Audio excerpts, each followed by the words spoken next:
Howdy folks, welcome to the Hillbilly Kitchen. Today we're going to be cooking a turkey.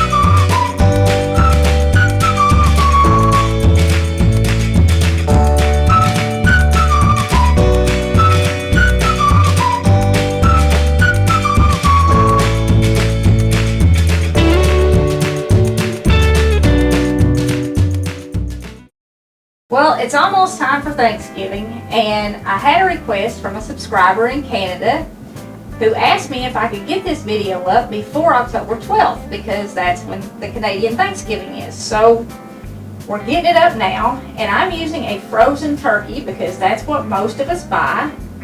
And today what we're doing is we're cooking this turkey in the oven, and we're going to make some gravy to go with it, and that's what this video will cover.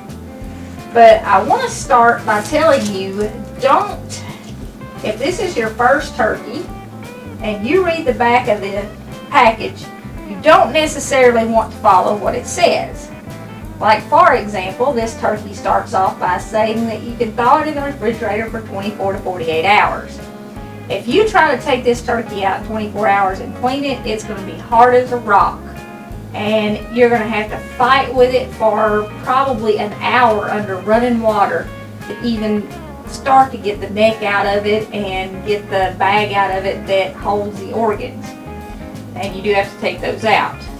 Secondly, this is a 13-pound turkey, and my package says to cook this turkey 3 to 3 1/4 hours. Now, if you follow that time guideline, you're going to be serving your company a turkey that is about the consistency of a pack of Hubba Bubba or Bubble, whatever. You do not want to serve that turkey that quick. It won't be done, and it will be very chewy. I'm guessing this 13-pound turkey is probably going to take close to 6 hours, maybe a little bit longer, but we'll see. If you have a convection oven, it may cook a little bit quicker. I don't know. Mine's just a regular old oven, and it does not cook a turkey that fast. So before you do anything at all to your turkey, you want to make sure you have a pan selected. Now, I don't have a roasting pan because they are huge and they take up a lot of room. I have a pretty small kitchen, and I would only use it maybe twice a year, so it's just not worth giving up that space to have a roasting pan. Not only that, if you've ever cleaned a roasting pan, you probably wanted to throw it away and start over. Now, I have used a large casserole dish to bake my turkeys in, and that's perfectly fine, but I prefer one of these little disposable aluminum pans. If you use one of these though, you do want to put a cookie sheet under it because these are thin. And this turkey weighs 13 pounds, so when I'm trying to take it in and out of the oven, I don't want to try to lift this thin little aluminum pan. So, and ideally, if you use one of these, it would be a couple inches bigger than your turkey, and you do want to check that. This one, my turkey barely fits, but I had one of the girls pick it up for me when they were out shopping, and I guess you take what you can get when you send somebody else to the store. So it does fit, and this is a deep pan, so I think it'll be okay. I don't think it will boil over, but just in case it does, I do have the cookie sheet under it. Now, you want to get all your stuff together before you open this turkey too. And it's a good idea, even if you're not doing a video, to put your spices in something because you're going to be touching your turkey. And then if you touch your spice jars have that raw turkey on them, and raw turkey contains a lot of bacteria sometimes. It can make you really, really sick, so it's not a good idea to touch all that stuff after you touch the turkey. But I'm using pepper, onion powder, salt, lemon juice, and honey, which is exactly what I season my chicken with. It works really well for turkey too, and it brings out the flavor in it. The honey will give it just a little bit of sweetness, but not too much. I'm only using like 1/4 cup of honey, and I've got about 1/4 cup of lemon juice too. So And it just kind of all the taste. If you like sweeter stuff, you could always put a little more honey in it. Before you start, you also want to have a few grocery bags handy. And what we're going to do with that is after we clean this turkey up, we're going to put all that stuff into those and tie them up before we throw it in the trash, because it will start to smell bad by the time you're ready to serve dinner, and you don't want to smell that raw turkey in your trash. You want to pull your trash can over close to your sink, because the stuff might drip, and you don't want to drip that turkey stuff all over your kitchen. I've got mine right there. You can't see it on the camera, but it's literally right by the sink.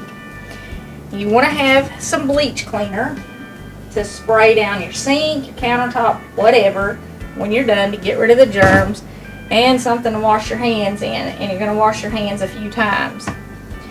You also want to make sure you clean your sink good, because the turkey is going to get in the sink, and you might want some kitchen scissors, and you're definitely going to want a knife, because you got to get into this bag with something.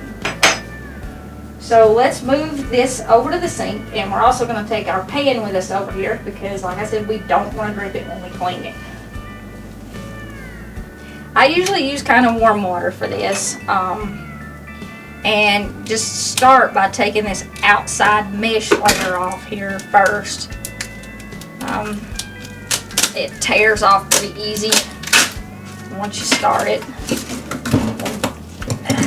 Get that out of the way. Alright.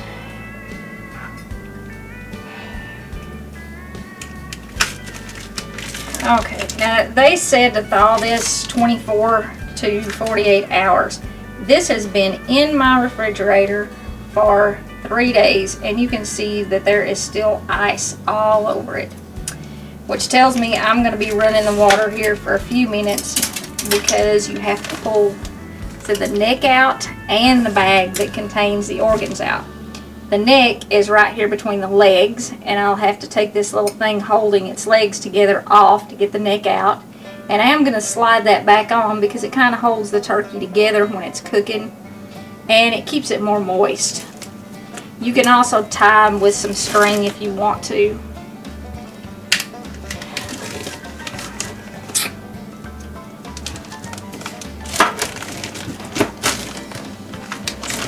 There's the little pop-up timer. They stick those in all frozen turkeys. I wouldn't necessarily go by that either.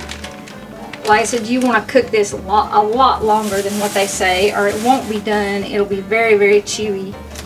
And the breastbone is right here. And I cook mine until I can see that breastbone, until this meat starts to separate, or the breast will start to separate, and you can actually see the breastbone kind of protruding through the skin.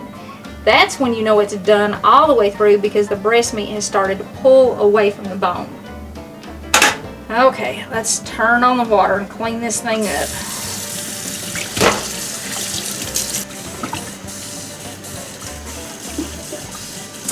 There's the neck. It was in a few pieces. Normally it's all in one piece. But you want to make sure you continue to wash and clean this cavity out good, and then we're going to turn it over, and the bag with the innards are on the other end, and we have to clean those out. This bag has the heart, the liver, the kidneys, stuff like that in it. Alright, when you've got him rinsed off really good, shake a little of the water off and sit it in the pan. Now before I do anything else, I'm going to wash my hands. Okay, now that we've got our turkey washed, we've got the neck out, we've got the bag with all the organs out, we're going to season it. And you do want to lift it up and pour some of these spices and stuff inside. So you're going to have to wash your hands again.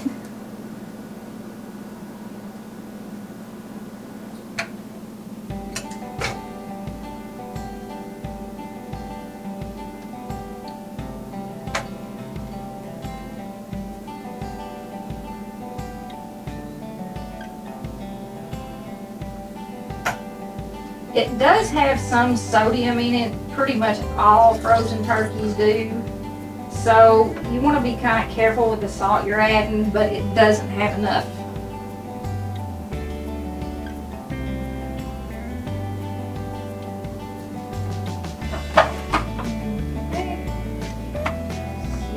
down, and now I'm just going to pour the rest of these on top of it.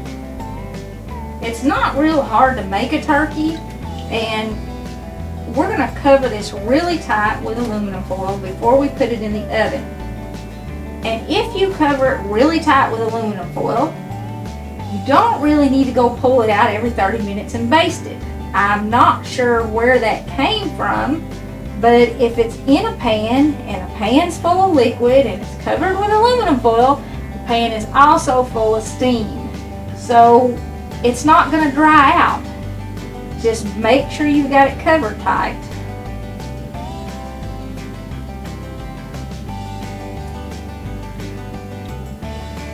You do want to put this in a preheated oven, about 350. And the package says 325, but I always cook mine at 350. That's where I cook all my poultry at. And like I said, it's going to take almost twice as long as the package says anyway. And if you cook it at 325, it may not ever get done. Now, I wouldn't put it on the lowest level in my oven. I would move a rack up toward the center as long as it'll fit. And this will certainly fit on a center rack in my oven. I made a turkey one year that David had raised, and it was so big that I had to move my oven rack all the way to the bottom. And the bottom of the turkey burned because it was sitting all the way down on the bottom. But it just would not fit in the oven any other way. And I know that looks like a lot of pepper, but it's okay because the longer you cook pepper, the more it blends in with the food, and it's not going to be really hot or really spicy, because cooking it as long as we're going to cook this turkey is going to kind of dull it, I guess is the word.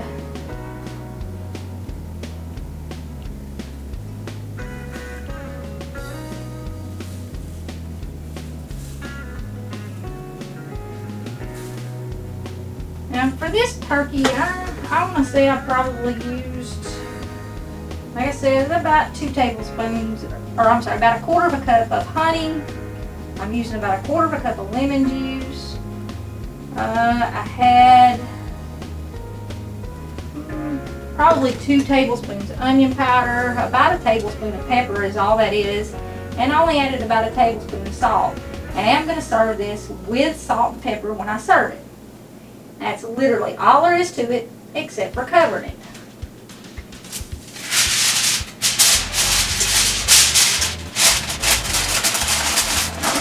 If you're making a really big turkey, like one of those 20-25 pounders for your whole family, you're going to have to get up at like 3 o'clock in the morning and put the silly thing in the oven anyway. So you don't want to have to spend all day long basting.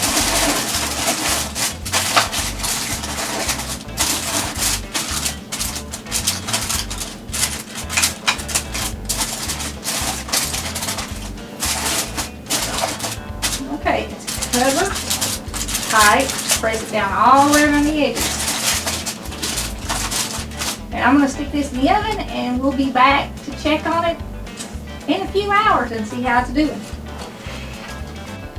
Our turkey's been in the oven for about 6 hours now, which is about twice as long as what the package said it needed to cook. And I have done absolutely nothing to it. I haven't even pulled it out and looked at it yet. But the whole house smells like turkey. So I'm pretty sure it's done. And I couldn't even smell it at 3 hours, so I'm pretty sure it wasn't done. Let's pull it out and see what we've got.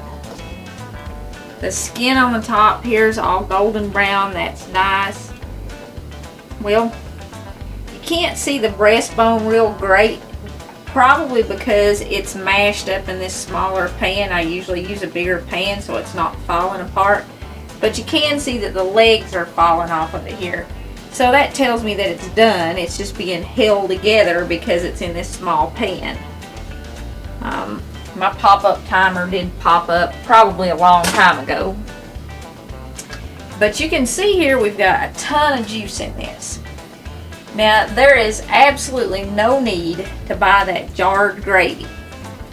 While this cools just a little bit, I'm going to show you how to make the gravy. And we'll pull that out and slice into it here in just a second when we get the gravy made. Now, if you bought one of these handy dandy turkey basters and you were like, I can't believe she's not going to use a turkey baster, you can use it for this. But if you don't have one, you can use one of these little measuring cups like I put spices in, or even use a spoon to get your turkey juice out of here to make your gravy.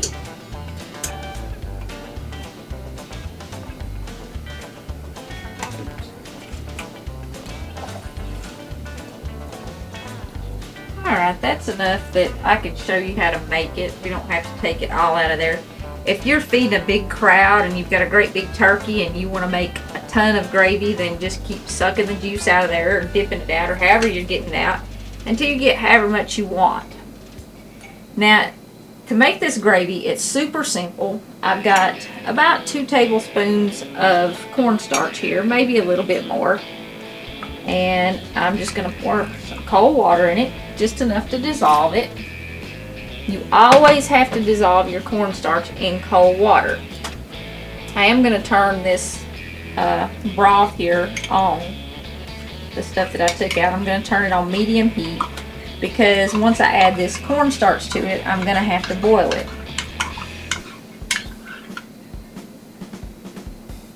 Now, a lot of people buy the jarred gravy because they're afraid to make gravy, and it's this simple.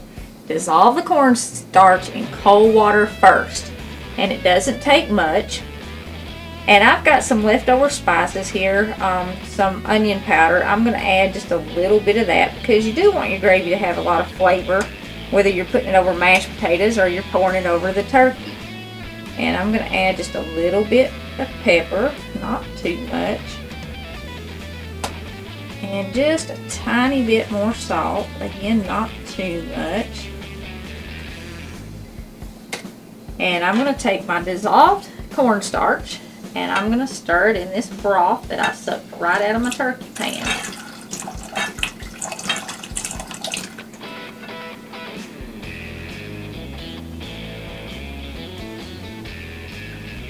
I'm going to let this come back to a boil. You can see it's already trying to thicken there. I might have to actually suck some more of the broth out. And this Thanksgiving, while you're sitting around counting your blessings, if one of your blessings is your relationship with Jesus Christ, why don't you leave a comment down in the comment section and just say amen or tell me about your relationship.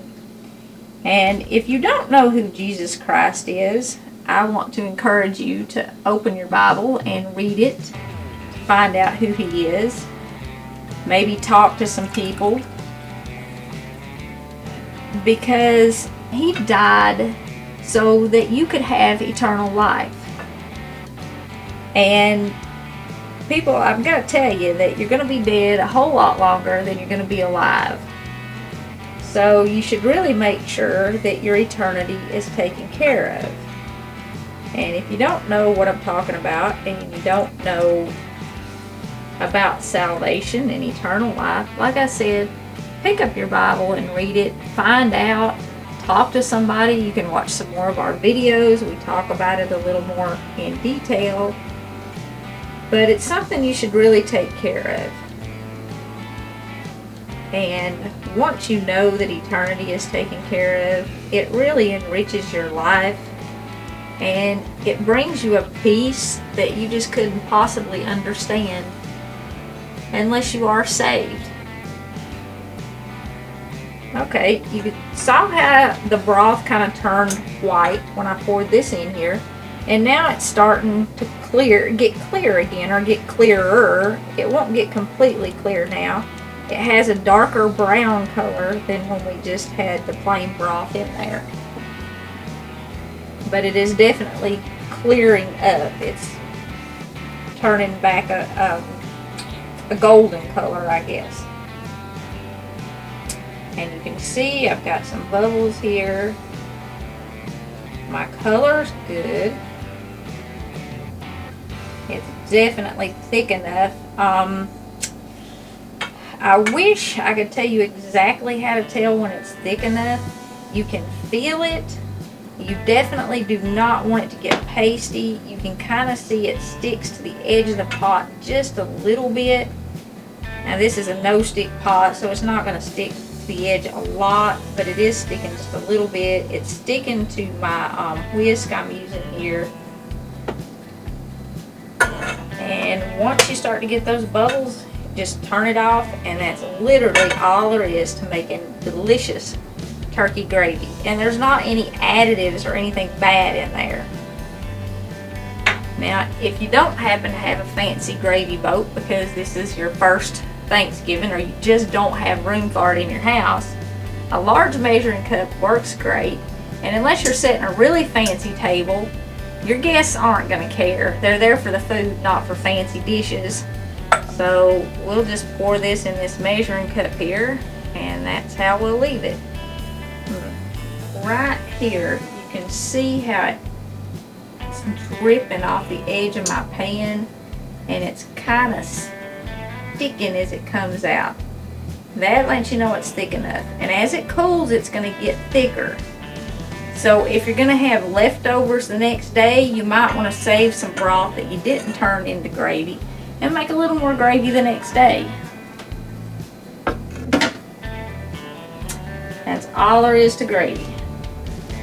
Now, we got to get this giant turkey out of this pan here. And there are a lot of ways to do it, but here's kind of a trick. If you don't want to do a buffet thing and you want to put it on a platter and set it on the table, if you do a really big turkey, you're going to have to go out and buy one of those really big turkey platters. This turkey is going to barely fit on this platter. I have 2 Ziploc bags, gallon Ziploc bags, that I turned inside out. And I'll tell you why I did that in a minute. And a pair of gloves.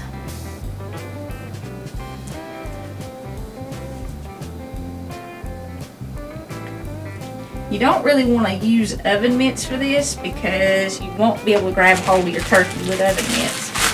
Put your gloves inside your bag. That'll keep your gloves dry. And also, if your gloves aren't perfectly clean, like if they're the gloves you wear, then it'll keep any germs off your food. But you don't want to use dirty work gloves or something. Slide this over here where you can see it. Okay. Now, this turkey's hot. It's only been cooling the amount of time it took us to make that gravy.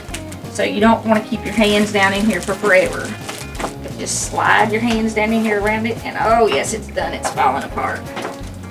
And really quick, sit it on your platter.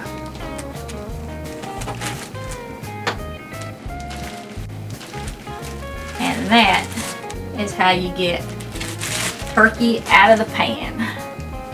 And my gloves are still clean. Now this turkey is very done. You can see the legs are trying to fall off now that I've got it out of the pan. The wings are trying to fall off. But that's okay. It's better to have it really done than, like I said, to have it like chewing gum. The flavor's better. You're not going to make anybody sick.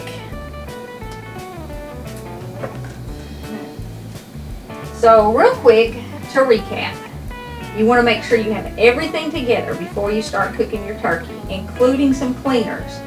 Because if you get the raw turkey on your countertops, and then you are cooking anything, just going from your spice jars to prepared food or raw food, if you're making like a vegetable tray or something, and those vegetables get in that, it's going to make people sick, and that's not what anybody wants for Thanksgiving.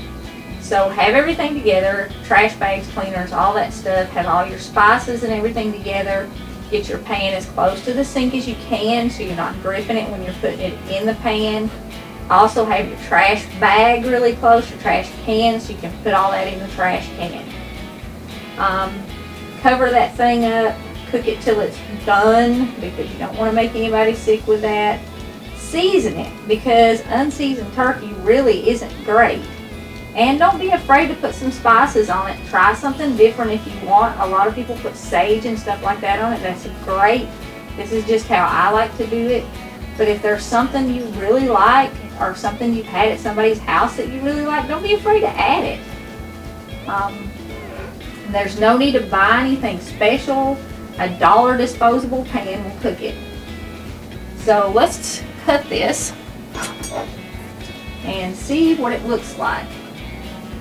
It looks really good. It is done. It's still juicy. I'm sure you can't see that on the camera, but there's still a lot of juice down in here when I cut it.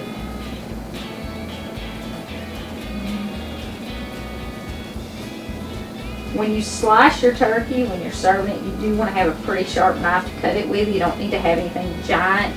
This long paring knife is perfectly fine. It'll go all the way through the breast. But I hope this video makes your Thanksgiving a little less stressful, maybe a little tastier. We really appreciate you joining us in the Hillbilly Kitchen, and we are thankful for all of our viewers and all of our subscribers and everybody who has liked and shared our videos. I hope y'all have a great holiday. Thanks for joining us in the Hillbilly Kitchen. Don't forget to click like and subscribe before you leave, and we'll see you next time. That's a tasty turkey.